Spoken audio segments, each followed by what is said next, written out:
મિત્રો હવાના 100 વાગી ગયા છે ને આ ભઠ્ઠી અમે હરગાઈ લીધી છે ને મસ્તીની ઠંડ પટ્ટી હતી ને આ બાકાઈ છે ને મસ્તીની ધાર ઉપર મસ્તીની ભઠ્ઠી હરગાઈ લીધી ને પછી અમે અમારા ઘરે જવાના ઘડીક ભઠ્ઠીમાં તાપવાનો ટાઈમ થઈ ગયો ને મસ્તીની ભઠ્ઠી હરગી છે ને આમ જો કાગળ ને બાગર ને બગારા માથે ભઠ્ઠી આ દેશી ભઠ્ઠી મસ્તીની છે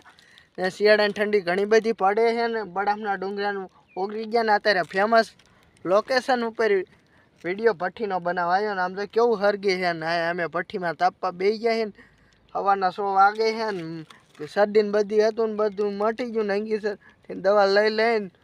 સારું થઈ ગયું ને અમે પાછું ભઠ્ઠીમાં બે જાય એટલે પાછા ગરમ થઈ જાય પછી હુવાનો ટાઈમ થઈ ગયો પછી કામે જઈ કે ભઠ્ઠી મસ્તીની હરગે ને મસ્તીનું લોકેશન ને વિડીયો જોવા માટે અમારી ચેનલ લાઈક કરો શેર કરો સબસ્ક્રાઈબ કરો આપણે કેવું આહા તાપાની મસ્તીની મજા આવે ભઠ્ઠી હા કેવી મસ્તીની ભઠ્ઠી હે